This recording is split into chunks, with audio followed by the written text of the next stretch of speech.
Welcome back into the mental game, where this week's guest is former NFL star R.K. Russell. I talk about the draft being like top 5 biggest accomplishments. Coming out number 1. It's like it's like I'd been underwater my whole life, and like I came up with that breath of air, and I just wanted to breathe. And in this episode, RK opens up about his childhood, where he found football and it became his passion, taking him all the way to the NFL. But he also opens up about the struggles trying to find himself and his identity, as he realized he was bisexual and eventually came out as the first ever active bisexual NFL player. He is now using his platform to help the LGBTQ plus community and many more. We're going to talk about all of that and much more in this episode. But first, I want to tell you about Man Therapy. And guys, I am talking to you because, look, we have to be comfortable being vulnerable and talking about our mental health. And that's why I want you to go to mantherapy.org right now to find amazing tools and resources to best take care of your mental health. But now it is time for the latest episode here on The Mental Game with R.K. Russell.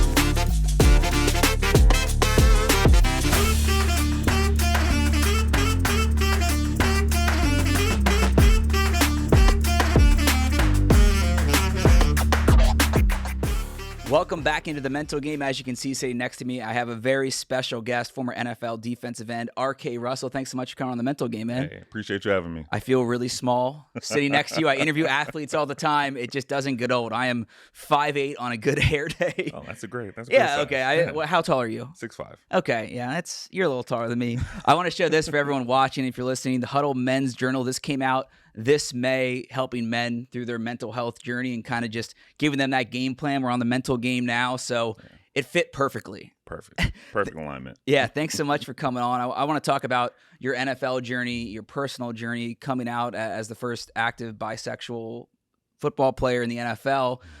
You've really been open these last 4 years, and it's been super powerful. As someone that has put their whole life story out there, it can be stressful at times. I can understand that, but I'm sure seeing how it helps people has to be really, really powerful. So I want to go through all that. But the first thing I ask everyone here on the mental game is, what does mental health mean to you? And it's a unique question because we all go through these journeys differently. But I'm sure, as you found from coming out publicly and playing in the league, we can relate to each other. But I'll ask you the same thing. What does mental health mean to you? Oh my gosh, mental health for me is it's health. I think living as a closeted person my whole life, and definitely as a closeted athlete, I got so used to living my life in a divide. I got used to living like a public life and living a private life. And after coming out and kind of liberating myself, I no longer do that. Or I no longer try to do that. Right.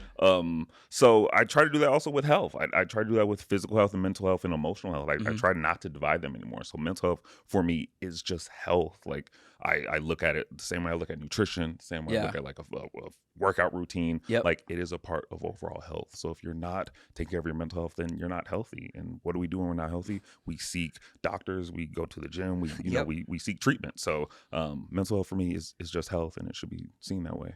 I've always said, well, not always, since I started taking care of my mental health. I mean, I'll be honest, I was someone that, I don't know, maybe didn't believe in it, didn't know what it was until maybe 5 years ago, and I first started struggling big time. But if you don't have your mental health, you have nothing, because if you're having a shitty day, you're not going to have a good workout. You're not going to do well on the field or get those things done you need to in the office. And so I agree with you. Mental health, simply put, is just health.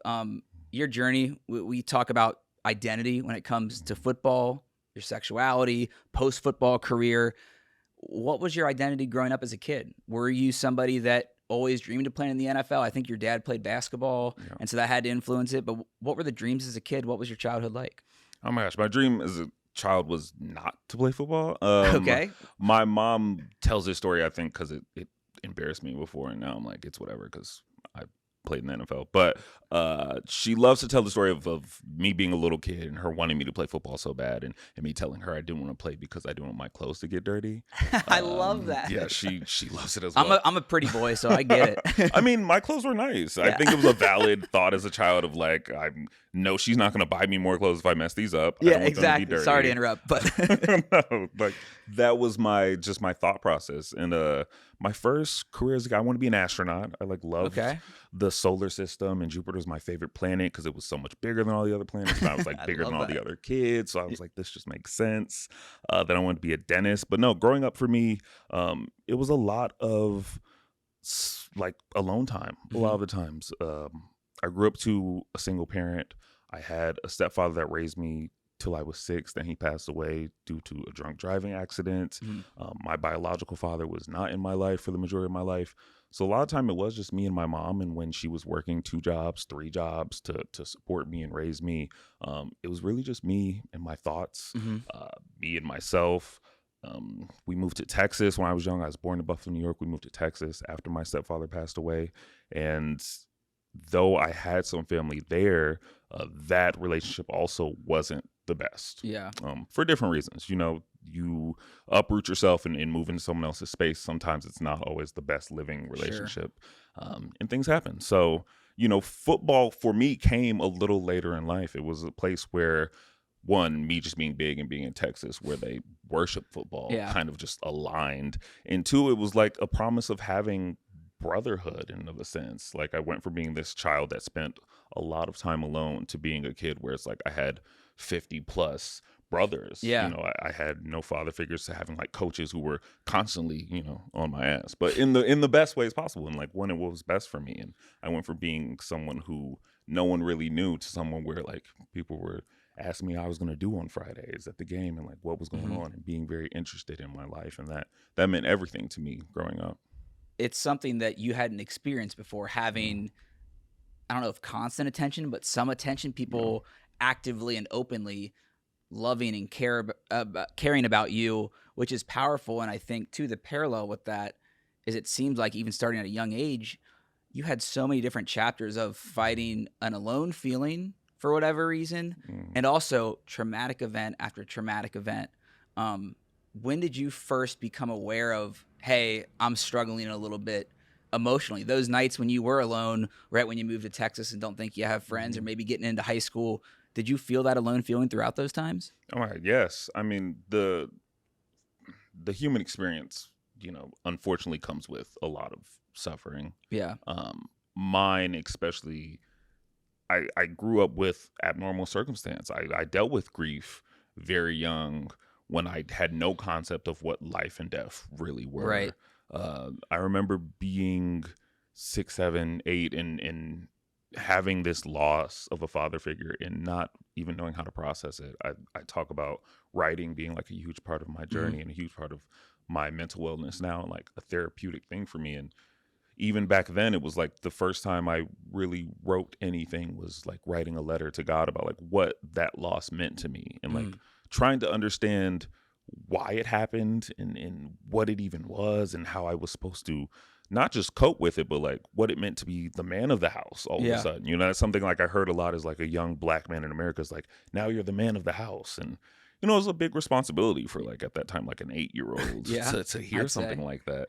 And I was just like, what does that mean? And then, being alone and being isolated for external reasons of like actually being alone. And then for the internal reasons of like living in a state like Texas where there is a lot of racism, and being a black boy at that time for reasons like, hey, I don't look like anyone else, or I don't feel like everyone else all the time. Yeah. And, you know, for little silly adolescent reasons of just like, I want to be alone, but I really don't want to be alone, or I'm scared to feel Feelings. to feel feelings, or, you know, having abandonment issues at that time with my biological father, and just all of the very, you know, messy adolescent things.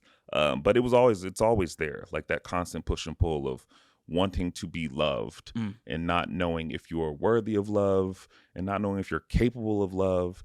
But honestly, I think, especially when you're young, it all comes down to not knowing what love is, how we express it, and not having a a communal understanding of love. Like Yeah. they don't teach love in schools. No. You know, we don't all. You can ask 20 people now what love means to them. We're all going to say 20 different things. Sure. And we're all going to show it 20 different ways. And Yeah. there's no common understanding for that, especially when you're a young person. Well, it seemed like for you, and you wouldn't have realized this in the time, and I didn't realize it until I was 28 years old, that you have to love yourself first and know what that means before you can find, seek, or have that love with anyone else, whether it's significant other, family, friends, like. And so I didn't realize that until literally like 18 months ago, or like feel that for the first time in my life. And so I can't imagine, well, I can't because I lived it too, is like not the same circumstances, but searching for that validation, wanting that love, wanting to find that place of not feeling alone and feeling at home, even if you're at home. Like it's something that I think is super common when people struggle with their mental health. You mentioned writing being therapeutic for you, your first letter ever, writing to God, asking and talking about things that you're going through, experiencing. Did you find football in high school as some form of therapy too? Just maybe, you can succeed on the field, but you mentioned the brotherhood before. I mean, that's a really strong thing when it comes to sports. Yeah, definitely. I think to both the credits, it's like football gave me what I felt like was love at the time, that especially that identity. Like this is kind of where the sectionality of my life became, the compartmentalization of my life became, because, you know, for better or for worse, R.K. Russell, the football player, was beloved. Like, you know, he was good. Therefore, he got a lot of praise. He got a lot of attention. He got the things that for a lot of the times, you know, R.K. Russell, the child or the adolescent or the young boy, didn't get and was seeking a lot of the time. So I was definitely drawn to that. In the therapy of it, you know, I had a lot of anger built up that I could take out on the field. I had a lot of frustration that manifested physically that was okay to express in football. And, you know, there were also practical lessons that football taught me that I knew would be beneficial to me as like a man and as a person. Like there was just so many positives to the sport that I felt like it saved my life. I mean, I still feel it to this day. Like football truly saved my life and gave me so many amazing blessings, relationships, friendships, opportunities. You know, I got a full scholarship to go play at Purdue University in an education and, you know, the things that come after with playing professionally and all these things. It was hard for me not in that identity of football to really give it everything, because it felt like it gave everything to me. And, you know, I lost myself in it a bit, because we talk about that self-love and we talk about really knowing and loving yourself for not what you do, right, and not maybe what other people love you for, but just solely because you deserve to be loved and because you're a human that at the end of the day deserves that, but because of this external thing that you're able to do. So I definitely still to this day love football, appreciate it with all my heart. I'm so grateful for what it did for my life. But at that point, I loved football more than I loved me. And I thought it was the same thing. And it's definitely not. I've worked and even on this show had over a dozen NFL players like, you know, Ryan Shazier, Nate Burleson, and guys like that. I'm sure you'll agree with this. Football is what you do. It's not who you are. Yeah. But it takes a long time to come to that conclusion. Yeah. You mentioned getting a full ride to Purdue, getting to play in the Big Ten, and then you have an amazing experience in college, getting the chance to set up to get drafted, and you hear your name called, I think, in the 5th round of the draft. I mean, as a kid that maybe didn't even have the NFL on your radar, and mom had to convince to even get those clothes dirty to play football, what was your draft day experience like, realizing that this newfound dream and hope, brotherhood, life, identity was actually going to be real? Oh my gosh. Well, there's two things. It's like, and I'll go out on a limb and say most players feel like this, and they might not tell you this, but this is the truth of the truth. All right. The athlete in you, unless you are the first pick, the athlete in you is pissed. Every athlete feels like they should have went higher. I don't care who they are. Like, unless you were picked first, the second guy thinks he should have went first. The third guy thinks he could have went second or first. The fourth guy, like, that's just the part of like, you see guys going, you're like, that could have been me. So there was a little bit of that. I'm not going to lie. I'm going to be honest. I was like, 5th. You know, whatever pick was, 100 and whatever. I'm like, okay, that was but we're here now. Right. We're grateful. And then you get the call, and I pick up the phone, and it's Jerry Jones with this country thick accent that you didn't think existed anymore in like a city like Dallas. I'm like, you don't live in the sticks, you live in Dallas. And he's saying my name, and he's asking me if I want to be a Dallas Cowboy. Like I would say anything other than yes. Yeah. And it's surreal. It's like you're on the phone, it's happening on the TV, your highlight pops up, your name pops up, my family's around me, they start screaming, and it's all dreamlike, and it's real, and it's you can't process it, and you're thinking of all the sacrifices you've ever made and all the practices that you've ever thought of quitting, or you've ever thought, this is too much, or this is I don't know why I do this. And then you're in this moment, and you're like, this is why I've done everything I've ever done for something like this. And then I'm looking at my family, and it's not just I've changed my life, but I've changed all of our lives essentially. Yeah. And it's a beautiful moment to this day. One of the top 5 moments of my life, greatest accomplishments of my life. Because there are also lots of guys that play in the league and have great careers that weren't drafted. Like being drafted in and of itself is a great, unique accomplishment that not everyone has. Even people who play in the NFL and have great careers, not everyone gets drafted. So just a surreal moment, one that I still look back at and I'm like very proud of. Yeah, that's pretty freaking cool, huh? Yeah.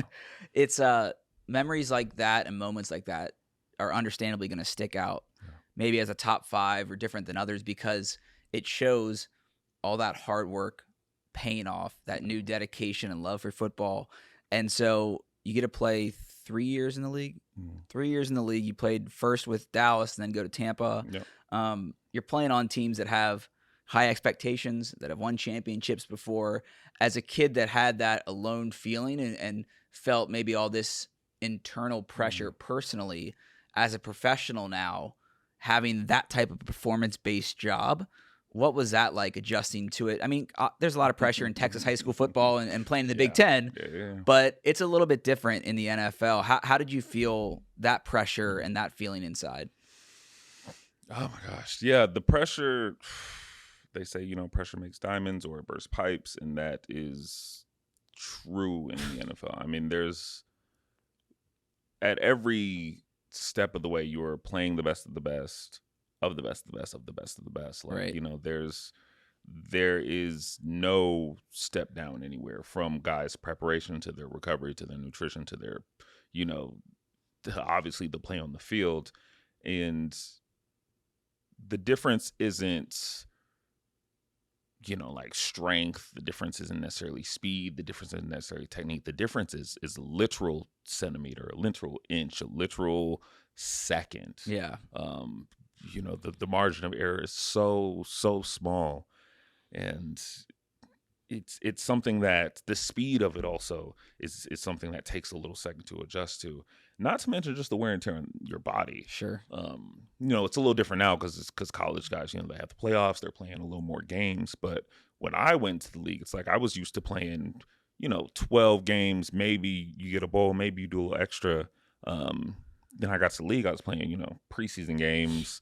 We were playing camp. Where then in Dallas, we went to the Rams. We did joint practices. Yep. Then you go into the regular season. Then you try to go in the playoffs. You can end up playing 20 plus games at this level.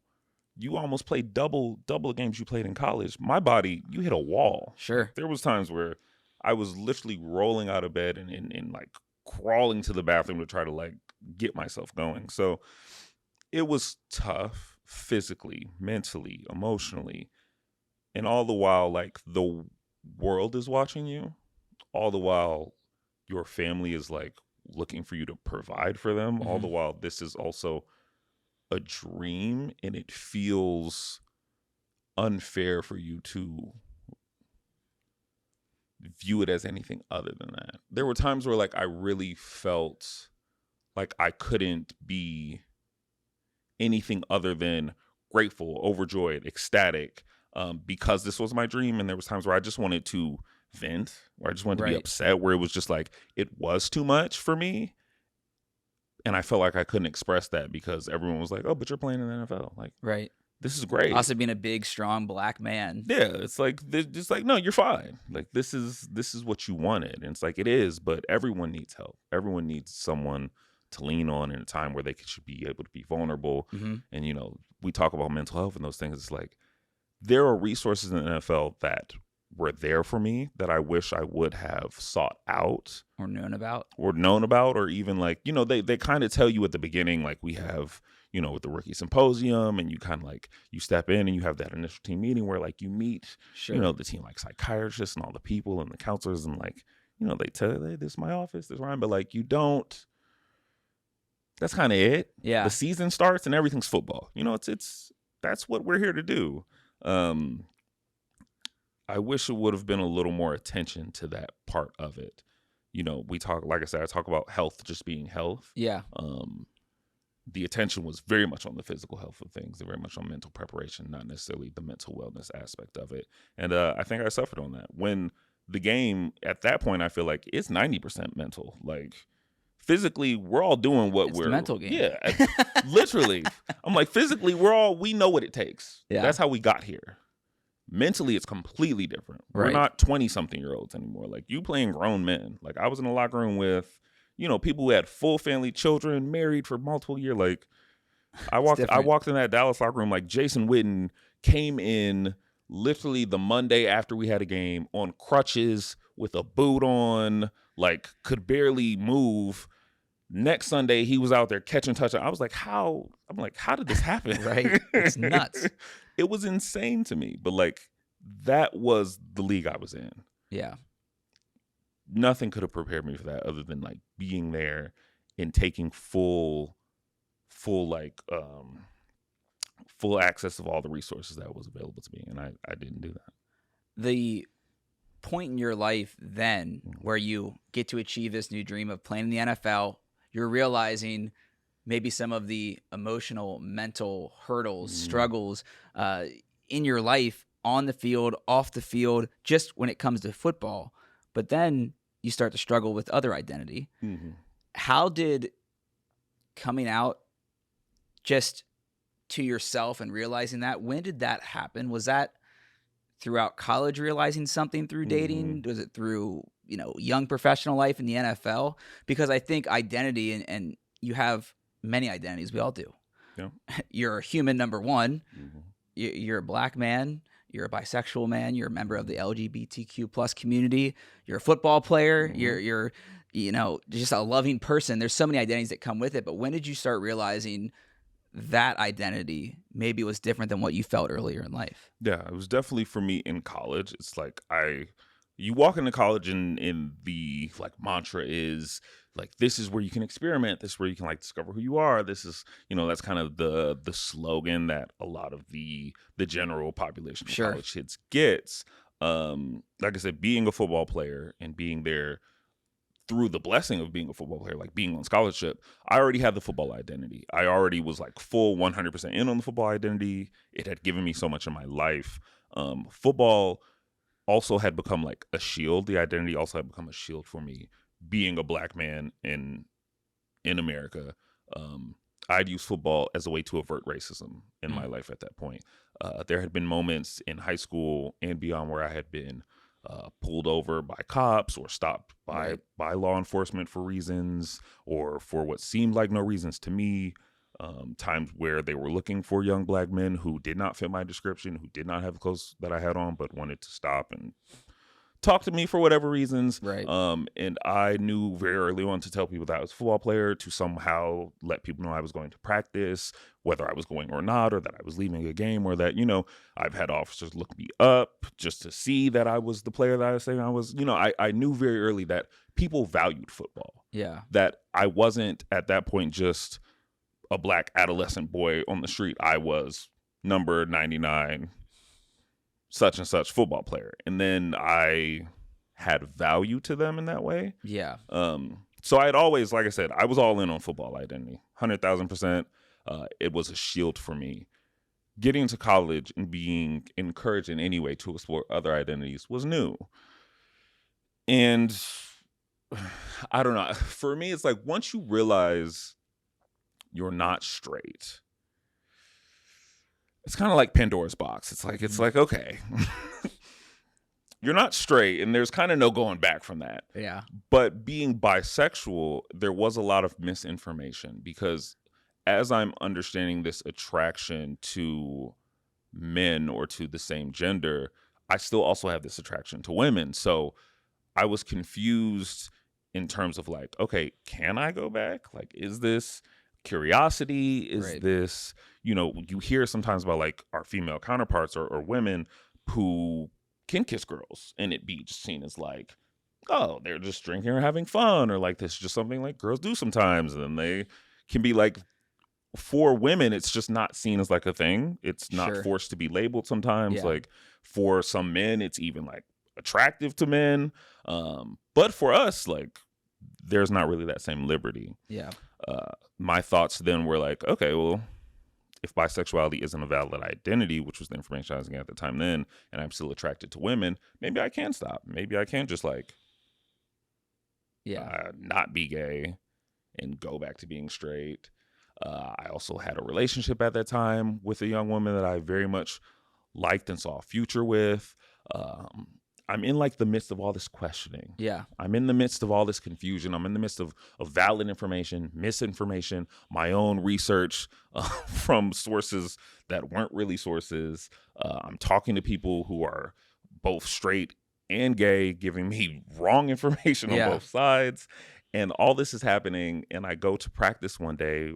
I believe this is my sophomore year. The head coach comes up to me, which is crazy because I'm still young at that time too. So like anytime the head coach comes up to you before practice, I'm like, oh, I'm in trouble. Right. I'm like going through my mind. I'm like, did I skip class? I'm like, no. And if I did, I gave some my clicker, so at least I looked like I was in class. Did I miss meals? No. Did I do workouts? I'm like going through all this in my head. He like pulls me to the side. He's like, hey, I just want to let you know there's like 30 NFL scouts here.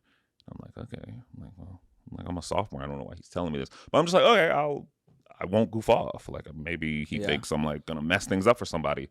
And he said, no, well, they're here to see you practice. He was like, so they're gonna follow you all day. They're gonna be in all your drills. I just wanted you to know. And I think that was the moment where I realized it's like, okay, up to that point, the NFL really wasn't in my mind. The same way with my mom asking me if I wanted to play football. Football had always been the community for me. It had always been the brotherhood. It had always been then the identity and the love. I never wanted more for football than what it gave me at that time. Yeah. Like I never asked for more than it was giving me. So when he said that, and the NFL became kind of like a real, I don't know, like goal, my whole view on everything changed. Because at that time there were no out players. I had not known. The only thing I'd known was, straight manly men played football in the NFL. Sure. So college is a place to experiment was not something that was going to be my college experience from then on. So I was like, okay, I'm going to go to play football. I'm going to get drafted or do my best. I'm going to be with my girlfriend, and I'm just going to go down this road. Go to senior year, my last season, 2014 season, Michael Sam gets drafted. And I see someone who is like SEC Defensive Player of the Year and like an amazing talent, and someone who, if he was anyone else or if he was him and had not come out, I'm sure would go top. Like I can't think of an SEC Defensive Player of the Year that like hasn't gone. Oh yeah, early. You know what I mean? Like first round, no doubt. Yeah, that's the hardest conference in college football, especially at that time. Like they were playing the best of the best. So to see him go late, regardless of not having a great combine, I'm like, we don't play football. Football isn't a 40-yard dash. Right. It's not a bench press. Not a shuttle drill. Yeah, it's football. That was scary for me. And then to see a moment that should have been just celebration for him getting drafted, and him having that moment with his partner at the time, and watching it being played every hour on the hour on news, and people having commentary about it, just not in media, but like in my locker room and in other locker rooms. Yeah. And just, I was just like, this isn't what I want. Not because of whether it's positive or negative, but just because it's not about football. Yeah. This is a football player who wants to play, who is good at playing football. Yeah. And we're not talking about that. And at that time in my life, that's all I wanted to be known as. I wanted to be known as football. I still was 100% in on being a football player. Like you said, we all have multiple identities. At that time, I didn't want them. Yeah. I didn't want to be anything other than a football player. So that's where I put all my energy. And that was your safe space, Yeah. which maybe, and I'm not a therapist, but just from hearing you talk, like that was your first and only completely safe space where you felt like you weren't alone, your feelings were valid, and it gave you promise to a future that was possible with these dreams of going to the NFL. And you mentioned the stigma around it. I mean, I think it's changed, and we're going to talk about that. But like, I've been in so many locker rooms, back when I was in high school as a punter or whatever, but like, working in college and the NFL and football, I've been in NFL locker rooms for 10 years. Yeah. And I'm very aware of the things that are said and how homophobic it can be at times and how people aren't that open-minded sometimes. When did you have the courage yourself to accept that identity to you in that moment as a professional football player? Because then you take an even more courageous step and be open and honest to everyone about who you truly are. I know that's a tough two-parter, but how did you have the courage to even accept that identity to yourself? Yeah. I mean, even before I can even say that, I do want to take a moment to say, like, sports culture, male sports culture, has a very toxic underbelly. And it's not, I think we focus a lot on like the professional sports culture just because that, that is like the height of sport, and that's where all the attention is. But when we talk about sports culture, the majority of athletes are not professional athletes. And the people that are being affected the most are youth athletes and amateur athletes and even collegiate athletes. I don't even want to say fortunate enough. I think I was maybe less affected by the homophobia because I did not, at that time, attribute a lot of the traits that young kids get bullied for. Like I said, in homophobic groups, but also just in misogyny, in the patriarchy, being more effeminate, having a higher voice, being seen as, just a more feminine child. So even being in these toxic spaces, I didn't register a lot of that with me just because I wasn't the target of a lot of that. Yeah. Even though whether these kids, regardless of their sexual identity, because at the end of the day, we're all children. Like a lot of us don't even have that on our mind. I just wasn't registering any of that with me just because, like I said, I wasn't the target at that time. Yeah. So I when I speak of my experience with sports and football, I also understand that I can speak of it with a little more love than maybe the average LGBTQ plus person, just because I wasn't the target of a lot of those attacks. But I don't want to move forward in this interview and not acknowledge that those things are very real and do exist for a lot of people. It's powerful to point that out because you mentioned you weren't the target maybe in high school or youth sports. You yourself didn't know that was part of your identity at that time. I just think that's important to point out, so I'm glad you did too. But yeah, you don't have that experience that maybe a lot of younger people do. My manager is a gay married man, and so he and I have conversations about experiences that he had as a kid, someone that wasn't maybe playing sports as much, and the things he was called and the experiences he had throughout high school and into college and finding his community and being loved himself and, all of that, which is really, really powerful. So I think it's great that you brought that up because it is two parallels that I think people get treated different, throughout life. But for you finding that acceptance in yourself, getting to that point, when did you feel comfortable being open? Well, I will say in college, when I was going through the colleges for experimenting, the wording is tricky for this. I used soft launch in like in talking with a friend the other day, and they were like, not soft launch, but it kind of was. I like came out in a way to a friend in college. But I struggle with using the word come out because I didn't really say the unspoken thing. Yeah. I kind of let my best friend at the time know that I was questioning this identity.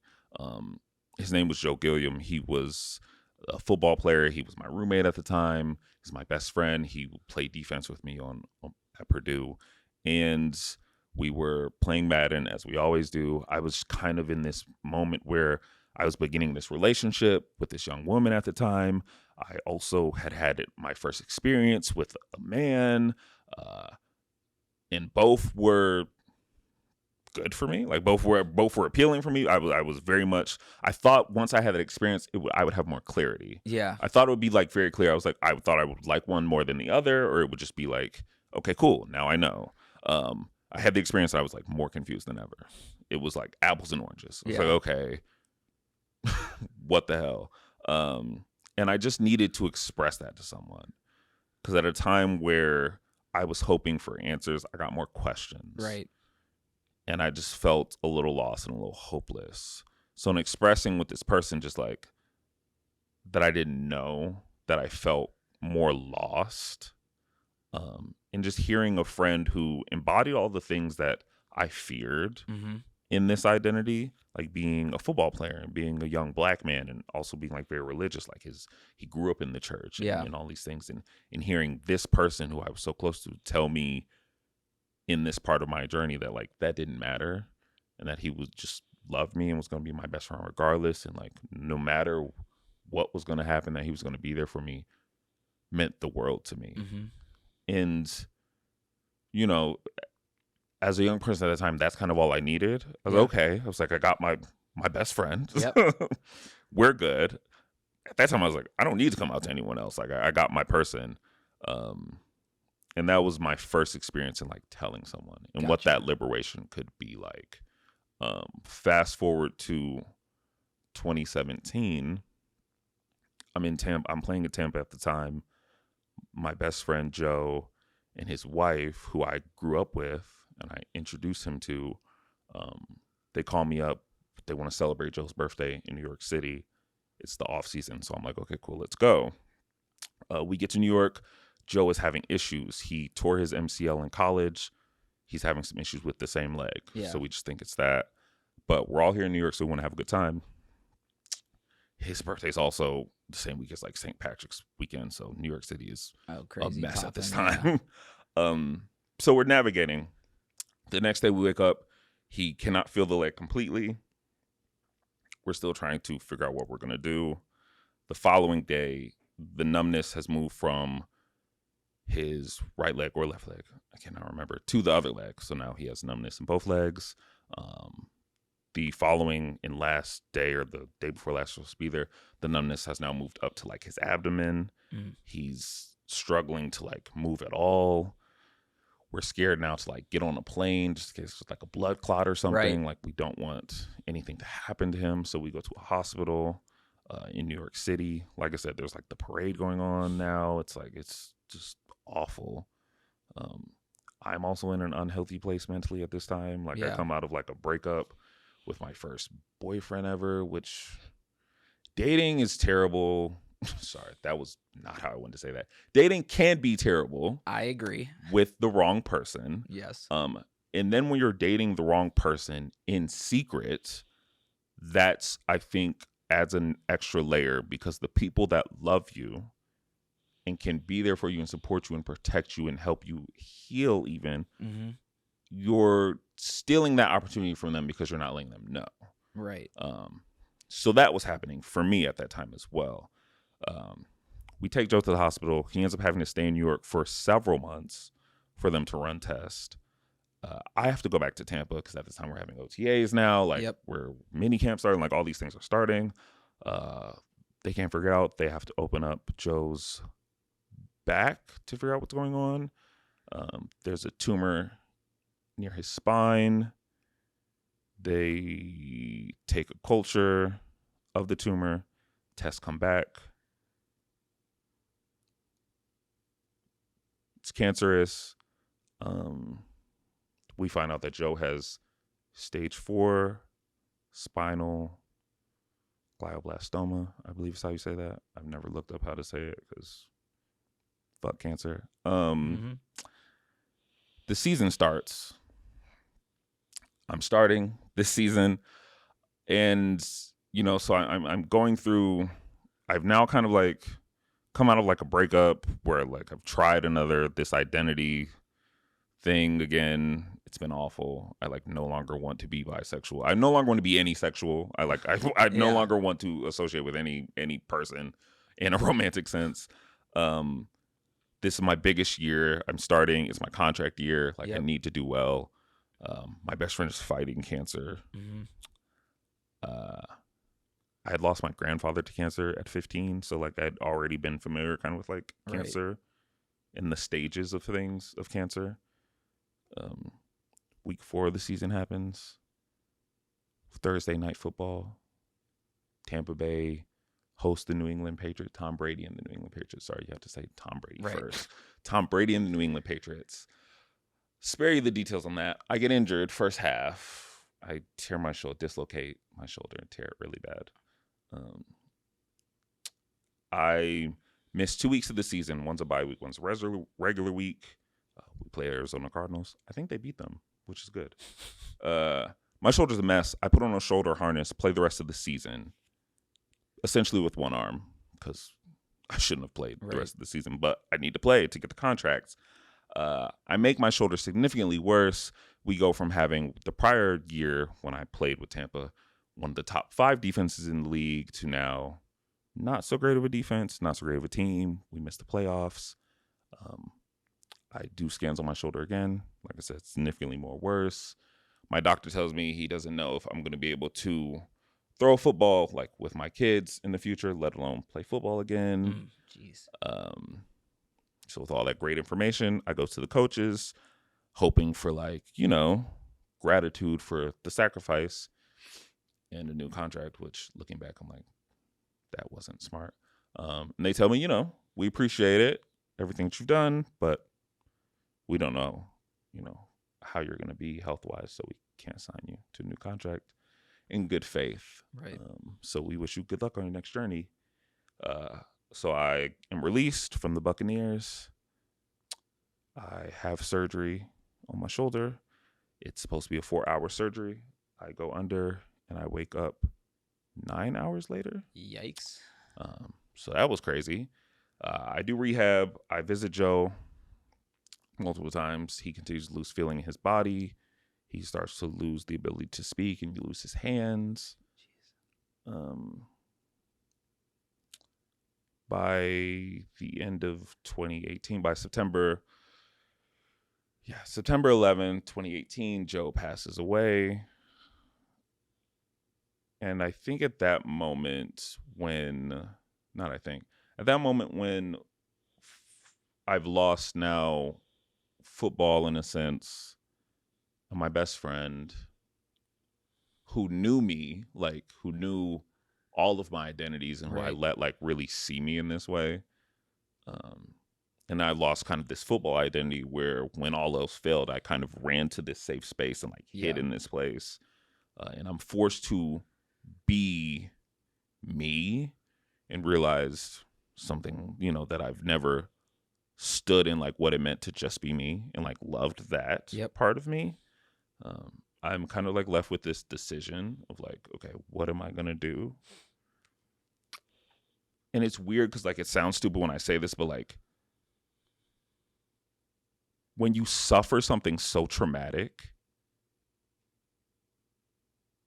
and it like breaks you, the weirdest part is that like time does not stop.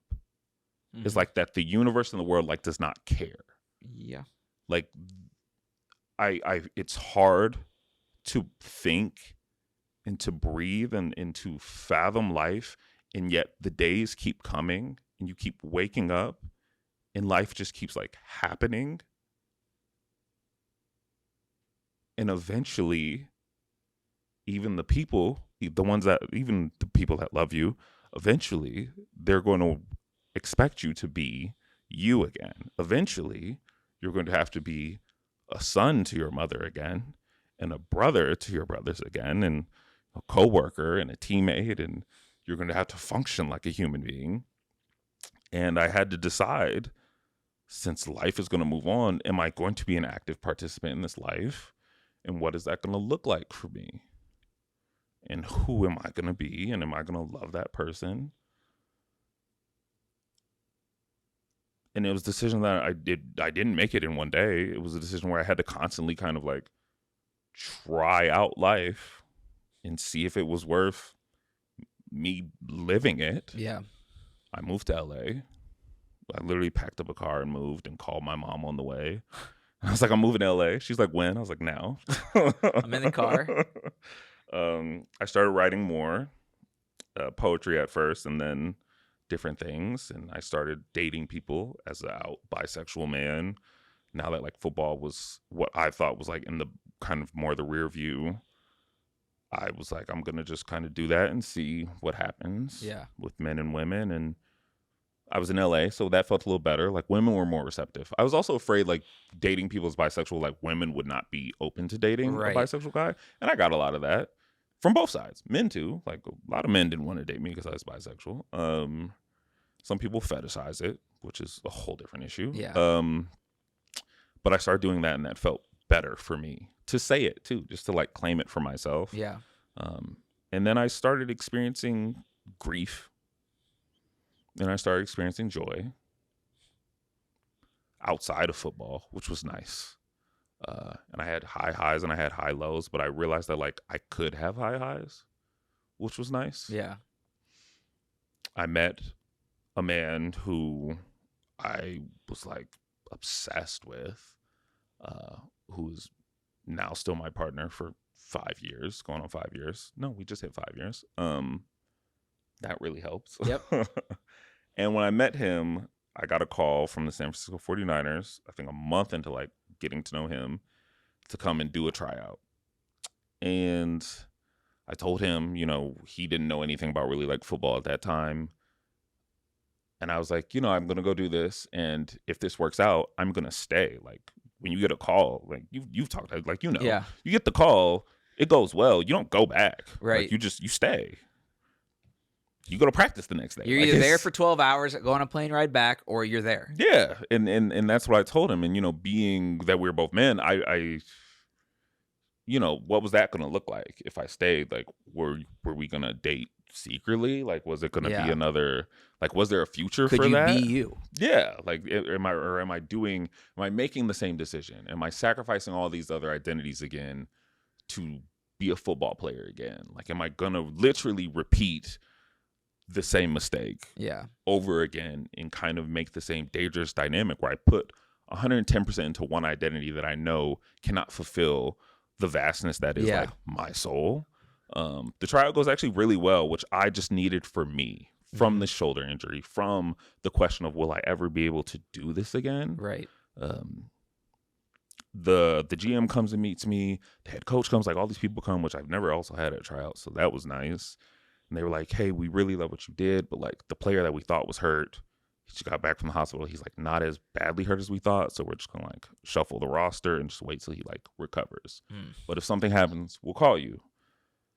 So what was kind of like a blessing, it was a blessing because in that wait time from the tryout to that meeting with them, I'm in this locker room contemplating like, am I going to sacrifice my whole life again? Yeah. And I decided in that moment waiting that I didn't want to. That's when I decided like I want to come out. Like regardless of what football looks like, if I'm in this position again, I want to be in this position being an out bisexual man and everybody knowing that if you sign me, this is who I am and this is what you're getting. I came back to LA. I told my partner I want to come out. We made some calls. I sat down with ESPN. We recorded the interview. I wrote the op-ed that also released online. I made some calls to some family members because at that time, nobody in my family really knew. A week later, it aired on TV, and the rest is history, I guess. Was that moment the most emotional moment for you in your life? I'm sure writing it was emotional. But having, after those phone calls, recording the interview, written, approved, ready to go, and that hit send on ESPN, I have to imagine that has to be one of, if not the most emotional moment of your life. Oh my gosh, I talk about the draft being like top 5 biggest accomplishments. Coming out number one. I mean, it's yeah, number one. I I was so ready. Like people had to talk me down. Like I was about to just tweet. I was like, let me just get on my phone and just do it. Once I made the decision, it couldn't happen fast enough for me. It's like it's like I'd been underwater my whole life, and like I came up with that breath of air, and I just wanted to breathe. Seeing it, I'm glad I didn't tweet it, um, because taking the moment and the time, I think, to craft my message in a way that not only was like gave it, I think, the time, the attention that it needed, but in a form that felt very honest and vulnerable and like true to me and like how I communicate best, I think did it the best justice and service that it could. And also allowing me to tell my own story. I think a lot of times queer athletes and LGBTQ plus athletes, a lot of our fear and the fear mongering that has been told to us is that like we're going to be outed, is that someone else is going to tell our story, is that we're going to be exposed in some way. Yeah. And it was very beautiful that I got to be the orchestrator of my own story, that I got to tell my own story. So that was beautiful. And you know, my coming out was a celebration. And there's two sides to that. It's like, I'm so thankful that happened for me. I think that's so beautiful. And also, like, I know that that's not the norm. Like, I know that a lot of young people come out and they don't get, you know, these moments on TV, and they don't get to sit down and have these cool talks with cool people like you. I know that a lot of people come out and they lose opportunities, and they lose family, and they lose loved ones, and they feel more alone than before. You know, they build something real afterwards, and they're glad afterwards, but like that moment isn't what it needs to be. And I want everyone's moment to feel like a celebration. And that's what the work is now after that. Sure. That's what the book was after that. That's what this journal is. That's what sitting down having these conversations are, so that more people can know, like, hey, that moment needs to be a moment of celebration. And it also is just a moment. Like, what happens after that is your life. And that's what you're building. And that's what really matters. But I do want everyone to be celebrated when they come out. I think it's important. I do too. And I think the way that you're describing your entire story is so powerful. And one of the most powerful words you said in that last answer was lose or loss. Your mom, when you told her, said 3 words that didn't have anything to do with you as a person, but had everything to do with identity. If you could share that story and how that conversation went, because I think it probably put everything that you had thought about when it came to coming out on the table, and it came from the person that you're best friends with. Yeah. I mean, my mom, like you just said it, me and my mom we're best friends. Like, we talk every day on the phone for at least an hour.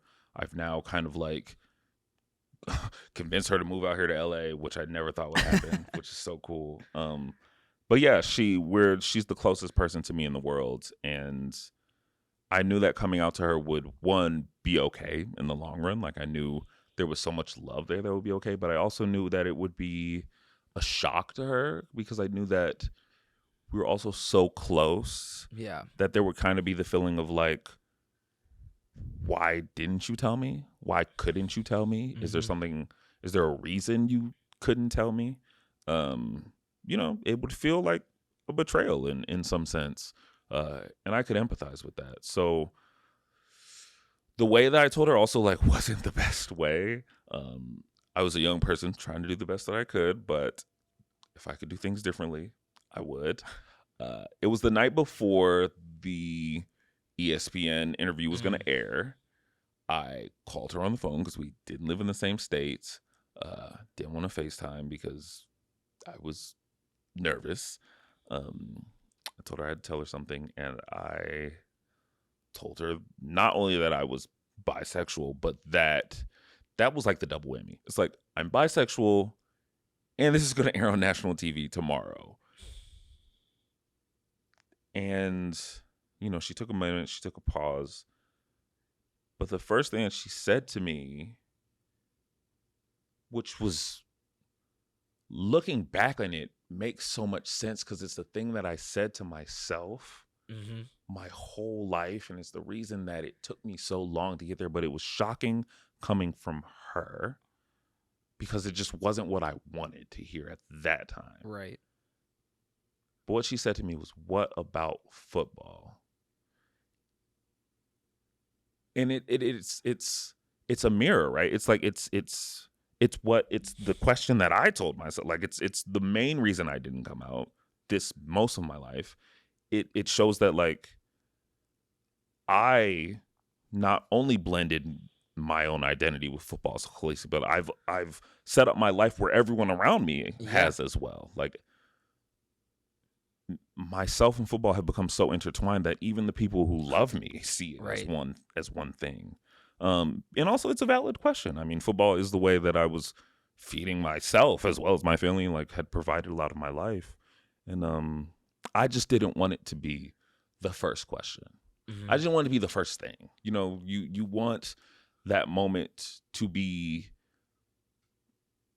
I love you, or to be, it's going to be okay. You know, you want to know that it's going to be okay. And, you know, we've talked about it later. And my mom, you know, she was like, well, you know, I love you. And you know, it's like, those are the things, you know, and yeah, but it's like, that's a vulnerable moment. And that's what I wanted to hear first. But that's not what I got. I got, what about football? And, you know, we talked about it. We talked it through. There were other things said. It wasn't a perfect conversation. But I think for us, the beauty in that moment is that we get to show like a journey, that you can be a parent and not say all the right things at first and still come back with love and still grow and still have kind of like this arc of like, hey, I'm not going to be perfect in every moment, especially in something that's like so new. Yeah. But like that I'm still going to be here and I'm still going to love you and I'm still going to learn. I'm going to grow and I'm going to allow you to teach me where you need to teach me. And I'm going to also do my own learning where I need to do my own learning, and just know that like, I'm not going anywhere. Even if I mess up, I can apologize and I can be better and I can come back stronger. And that's what we've been able to do. And it's beautiful. Like my mom was with me on the whole book tour. This question was asked multiple times. She stood there in the studio and we talked about it openly and honestly. And she, you know, she's amazing. So it was a tough moment for us, but it only brought us closer together. I say this every single chance I get. If people truly love and care about you, they will help you. They might say the wrong thing at first. They might not know how to help you, but if they truly love and care about you, they will help you. And I had a moment with my father as someone that hid the suicidal struggles I had since I was 14, and then hit a rock bottom 2 years ago as, from the outside, the successful sports reporter on the NFL sidelines, all this jazz on TV. And the last night that I thought about suicide, I finally opened up to my parents, who are split. Mom first, very supportive, very accepting, loving, confused, didn't know kind of what to think, but was there right away. I call my dad, and his reaction is the complete opposite. Tough shit, rub dirt on it. We all got stuff we go through. And that's where I came up with, if people truly love and care about you, they will help you. They might say the wrong thing like my dad did, might not know how to at first. And within an hour, he calls back and wants to help me and figure out the hospital thing, the bills, the where to go, what to do. And I just love the story that you share with your mom, because even though it's not the thing you wanted to hear, I had the same thing with my dad in a different set of circumstances when I'm suicidal. It shows that the thing I've been telling people now for 2 years, if they really do love and care about you, they will help you. I think it's so powerful and it's beautiful. And I've noticed that in all the interviews that she's there, whether it's CBS Mornings or ESPN and the book tour. I love that. In this episode, RK and I have both talked about trying to find the best version of ourselves and finding our true selves. And it takes being vulnerable and being open emotionally, especially as a man. And that can be hard sometimes because of the stigma around men's mental health. And that's why I want to tell you about Man Therapy. Go to mantherapy.org today, and you can find amazing tools and resources and tips to take the best care of your mental health. They have this awesome thing called their 18-point head inspection. It's a quick 2-minute test that you take that asks you basic questions about your everyday life, maybe at home, at work, how you're feeling, what you're doing to help you best take care of yourself and your mental health. Because as we've talked about throughout this episode, we have to be comfortable just being ourselves. And if you want to be the best version of yourself, Get all the help you need at mantherapy.org today. Suicide can be tough to talk about, and that's why the Happiness Project is helping break the stigma. After losing their classmate Nick, his friends knew they had to do something to help save lives. So that's how the Happiness Project was born, a clothing brand to raise awareness for mental health and suicide prevention with t-shirts and hoodies to start a conversation and let people know they are not alone. To learn more, follow at Happiness Project on social media and use the code MENTALGAME for 15% off your first order at happinessproject.com.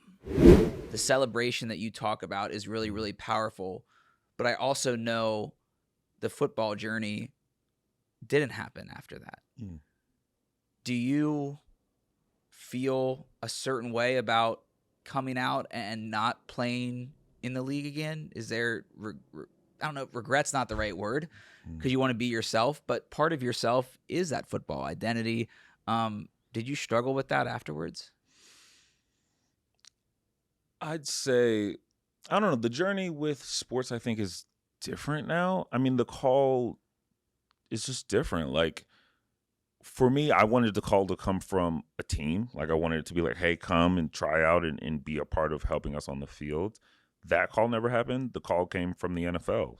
It was like, hey, come and help us figure out how to be a more inclusive, diverse, supportive league. Help us figure out how to show that we actually do care about LGBTQ plus fans and players and that we want to be on the right side of this conversation and this topic and in supporting people. Because that's the league we want to be in. That call, I think, is so much more powerful because it's not about helping just one team win a championship, which still I wanted to do, which still I love, which still is an amazing, beautiful thing. But it was about helping, I think, on a different scale and what I view as a bigger scale. And that's an amazing opportunity that I never saw. I think the other thing I saw it and I wanted it, and it was like in my it was just like in my mind. Yeah. This was just something so outside of my realm of possibilities that it still takes my breath away to this day that like the NFL cares what I think about what they're doing, and sees me as like a collaborator in and of a sense. That's amazing to me. So I mean, it's hard not playing football, I think, at any stage for anyone, whether you stop playing collegiately or before, or whether you played a long years and you retired and unretired and went back and retired again. Like, you know, we're athletes. Like, we love the game. If we could play it forever, we would. Right. So there's always that part of it. But my life after coming out has been so amazing.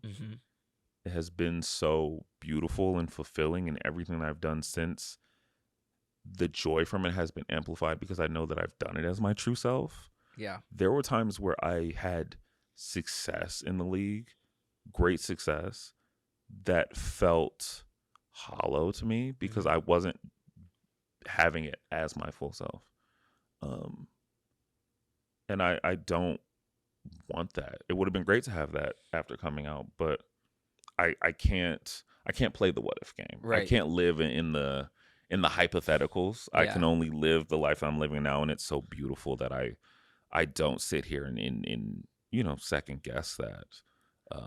It's kind of the same thing that I say about that I've used on my healing journey with my biological father. I think a lot of the time I looked at that part of my life and I blamed him in of a sense for not being there. Yeah. And I looked at it as if he took something from me, as if he ruined my life. And I got older and I stepped back and I was like, but my life is great. You can't treat someone as if though they ruined your life. And you know, he hurt me. Yeah. He did, but he didn't ruin my life. My life is amazing. So don't treat this man like he did something he didn't do. I feel that same way with the NFL. I can't sit here and act like they ruined my life. My life's great. Yeah. I'm so fortunate. So that is my view on it. Purpose is the word that I think of from that, because I never would have imagined I'd step away from being a sports reporter. But when you have moments that define you or that bring you down, highs and lows, and make you question your identity or who you are, what you want to do, sometimes you find your true purpose. And this is exactly where I'm supposed to be. I believe this is exactly where you're supposed to be. Yeah. You've always had the love for writing. You might not have known that it would come from this. Oh, no. But getting the call from the NFL was probably just step one of, hey, look, here's this new purpose for you. Yeah. How can you do this and help other people? And so you're doing that now. Your book, and I want to make sure I get the exact title right. The Yards Between Us. Perfect. Beautiful. I've skimmed through it a little bit online, and just giving that perspective to other members of the LGBTQ plus community, but also to someone like me that doesn't understand everything. And that's why I think it's important to have conversations like we're having now, like you do in your book.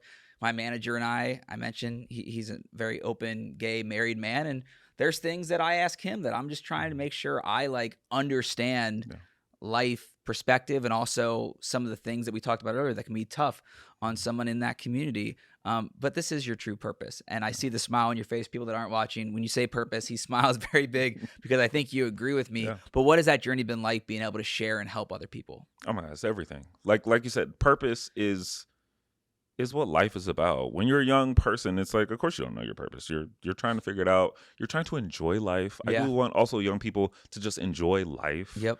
You don't have to have it all figured out. Yeah, that's not what being young is about. It's about loving yourself, growing, figuring out who you are, like just enjoy life. But once you do find purpose, once purpose finds you, because I think a lot of time that's how it works, you'll know it. And you'll lean into it, and the things will start to align. I feel as though my life has become oddly aligned. I think I was also under the impression like alignment looked a certain way. Yeah. Like alignment looked like, I don't know, like wearing all Nike stuff, or like wearing, everything would be so perfect. But sometimes alignment is, meeting people in different ways, and y'all vibing, like, and it just coming back around, and collaboration, and doing your own thing, and taking a limb, and leaving what seems like the perfect job to do your own thing, to start your own business, to write a book that people tell you no one will read, but they will. It's the ideas that you come up with and the things that feel right to you are supposed to be done. Like, intersectionality for me has been a big thing that I've fought my whole life. And it made no sense. It made no sense for me to believe that a bisexual black football player didn't exist, because I literally am here sitting on this couch right now. We are supposed to embody all the things that we are. That's why we are the way that we are. So we talk about purpose, we talk about alignment, we talk about all these things. For me, there's no right way to be. There's no right way to act. But when you know it, when you find it, when you feel it, lean into it. Love it. Love yourself. Respect people. Be a good person. Yeah. Just enjoy it. Like, we don't know how long we're here. Life is very unexpected, and it's very short. And I think we just need to enjoy it, and we just need to also look out for each other. Community is a huge thing for me. That's what drew me to football. That's what I love about being part of the LGBTQ plus community. It's like we all look so different. We all even love differently, yet we still feel this community and this bond to each other. It's just about being human. That's a community. It's like, it's that's what I love about watching the Olympics right now. Like, I feel so patriotic. Like, I wish the Olympics were year round. Like, I've never felt so good just talking about being American and watching our countrymen and our countrymates compete on a global stage. It's just like, when we can lean into these moments of community and camaraderie and brotherhood and fraternity and sisterhood and all these things, I think that's where the real power and the real beauty lies. That's how I feel about sports, where like it can bring you together. It can bring people together like few things can. Sports and music, I put them in their own category of, like, when I was at my lowest of lows, no one knew, but like being on the sideline for the Bengals, as I'm a Bengals fan, working as they're going to the Super Bowl, probably saved my life. Same thing with going to my favorite artist concert by myself 2 hours away. That was like church for me. And so being able to have those moments and those things that you can lean on, I think are a great example of that. You've done so many exciting things since football and since being open and being your true self. What else do you have cooking? I mean, I know you're not slowing down. You moved out here to LA. Mama's out here now. You got everything going. Yeah, there's no slowing down, even though that's a important part of mental health. So if you Yes. need to, please do. Balance. Balance, yes. But for me, I'm in season right now, so to speak. So I'm going. My book, my memoir that you mentioned, The Yards Between Us, has been optioned for a TV adaptation by Sony Pictures. One of my co-executive producers, Gabrielle Union. Yeah. We're working on that together. I'm co-writing it, so I'm working on that. Still talking about mental health with the Huddle Men's Journal. That's a huge part of my platform. I do a lot of public speaking, universities, corporate, internal, external. We have some cool partnerships coming up with the NFL. So please look out for that. One is dropping on September 5th. So we have some cool things coming this season. So you'll see me doing more NFL things, which is really nice. And what else? What else can I talk about? You do everything. Yeah, I'm like, what else can we talk about? And I'll be writing more. I definitely will be releasing more books, doing more TV, doing more production. Yeah, I wish my manager was here because I can never know what to say and what not to Well, the say. good thing is there'll be links to all your socials and websites. Yes. We'll be able to get that going. Yes, I do want to yes, hold yes. this up for the camera for people watching on YouTube and on socials. What's really cool about your men's journal is it's interactive. It's like a workbook, kind of like a playbook, or if you're filling out a training procedure at your job and trying to just help yourself throughout that journey. That's really cool. It's not just a book. You read through it. It's called a journal for a reason. Yes. That's one of the reasons I love it, because I learned by writing, and that's what you can do with this journal. Last thing I want to ask you is advice to, normally I ask about profession that the person's in, whether they're an athlete, a musician, an actor, but I'll leave it up to you, whoever you want to give advice to. Oh my gosh. I mean, I think my direct question would be to that kid, that athlete that's scared to be their true selves, that's scared to come out because what they hear in high school or in a college locker room. What would you tell that kid that was you, that is you now? Oh my gosh. Oh, to that kid, I will say that like your power and your beauty lies in who you are. Like there is so much fear, I think, in identity and in of being different in of a sense, but that's what the beauty of a team is. The beauty of a team is in the diversity. It's in having the various athletes and from the various backgrounds. You know, if I had a football team full of receivers, you never win anything, full of any one position. And that's the same thing with your identity. So do not shy away from who you are. Do not fear who you are. You know, if it's a safety issue, that's different, but just know that who you are is what makes you special, what makes you beautiful, what makes you powerful in and of a sense. I hope that you feel like you can tell someone, you can lean on someone, even if it's one person, both in your sports community or not. If you don't have that, I encourage you to find that in real life. If not, there are people online, there are organizations, please seek that out. But just know that who you are is not a mistake. It's meant to be. It's where the power lies. And I love you. There are people out here that love you. Sports is changing for the better, and we're going to make sure that keeps happening. RK, I can see why you're an awesome writer. You're a beautiful speaker. Very, very special conversation. I'm going to be honest with you. Probably you mentioned top fives. I think this is one of my top 5 conversations, and we got 60 pictures over there of other podcasts we've done. So no hate towards them, but just the openness. Thank you so much for coming on The Mental Game. Thank you. Thank you for having me. Yes, it's been great. We'll see everybody right back here next week. And I really enjoyed that conversation with RK. We talked for over an hour about football, mental health, and everything we could think of in his journey, because it is such a powerful story. His men's journal, his book. You heard about his projects coming up here soon. He just has so many amazing, exciting things happening, all because he chose to be vulnerable and be his true self. And I'm so lucky to call him a friend now, and so happy that we were able to have him with that awesome conversation here on The Mental Game. Next week, another surprise guest back here in Los Angeles. It's not an athlete, it's not an actor, it's not a musician, but it is someone who is really, really big in the mental health world. I can't wait to share that with you next week with that surprise guest right back here on The Mental Game.